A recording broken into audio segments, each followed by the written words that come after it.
20 साल की नौकरी में एक भी छुट्टी नहीं। चुपचाप चलता रहा, न रुका न थमा। कुछ लोग नौकरी करते हैं, कुछ लोग ड्यूटी निभाते हैं, और फिर कुछ ऐसे भी होते हैं जो अपनी ड्यूटी को साधना का स्वरूप दे देते हैं।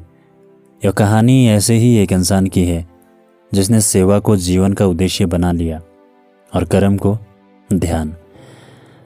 नमस्ते, मैं अजय ठाकुर और आप सुन रहे हैं कहानियाँ वही जो आपको जीना सिखा दें। कहानी की शुरुआत होती है एक हादसे से। 18 नवंबर 2000 को कोटी धीमान मार्ग पर एक निजी बस दुर्घटनाग्रस्त हो गई। 14 लोगों ने वहीं अपनी जान गंवा दी।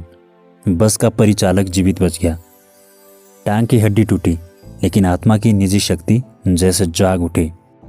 मौत को बेहद करीब से देखकर भीतर एक नई चेतना जन्मी, एक प्रण कि अब जीवन सिर्फ अपने लिए नहीं, दूसरों की सेवा के लिए जिया जाएगा।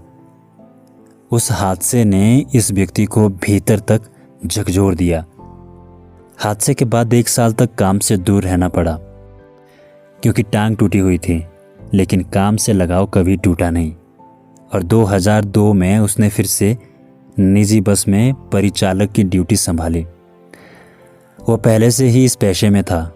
1997 से निजी बस में परिचालक के रूप में कार्यरत था। वो दौर जब सिरमौर में गिनी चुनी बसें चलती थी। तब डीजल ₹8 प्रति लीटर मिलता था और ददाऊ से नाहन का किराया महज 13 से 15 रुपये हुआ करता था। 4 जून 2005 वह दिन जब उसने HRTC में बतौर नियमित कर्मचारी अपना नया सफ़र शुरू किया। यहाँ कुछ अलग था।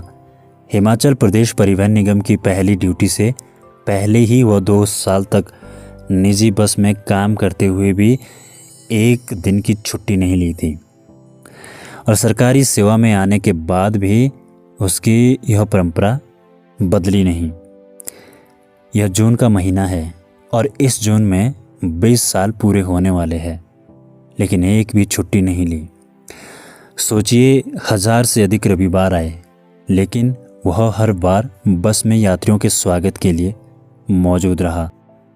वह चाहता तो सभी छुट्टियां एक साथ लेकर लंबी छुट्टी ले सकता था, लेकिन उसने विभाग को एक लिखित हल्फनामा दिया कि वह इन अवकाशों का दावा नहीं करेगा। यानी हर एक ऑफ को उसने सरकार को दान कर दिया। 2 दशकों में वह भी समय आया जब नाहन से घाटों बस में जाते थे और रात बस में गुजार लेते थे। रोज़ 170-180 किलोमीटर की यात्रा करना। घाटों उनके घर से चंद किलोमीटर दूर है, चूँकि सुबह वापस नाहन आना होता था, लिहाजा वह घर नहीं जाते थे।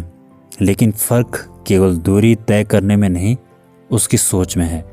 जहाँ लोग हफ्ते में छुट्टी के इंतज़ार में रहते हैं, वहाँ वह छुट्टी छोड़कर कर्तव्य को गले लगाता है। 2011 में विभाग ने उसकी निष्ठा को पहचाना और उसे नगद इनाम तथा प्रशंसा पत्र देकर सम्मानित किया। लेकिन उसके लिए यह केवल एक पड़ाव था, मंजिल नहीं।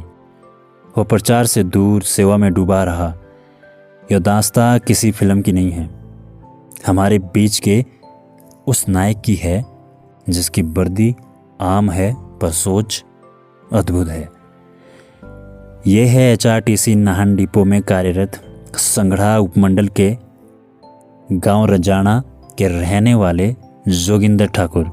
ईमानदार और बेहद ही मृदुभाषी बस कंडक्टर, हर किसी के दिल में राज करने वाले और हर किसी के दिल में राज करते हैं। आप सुन रहे थे कहानियाँ वही जो आपको जीना सिखा दें। जल्दी मिलेंगे एक और नई कहानी के साथ। तब तक आप यूं ही हंसते रहो, मुस्कुराते रहो, मस्त रहो, बिंदास रहो और सुनते रहिए मन का रेडियो।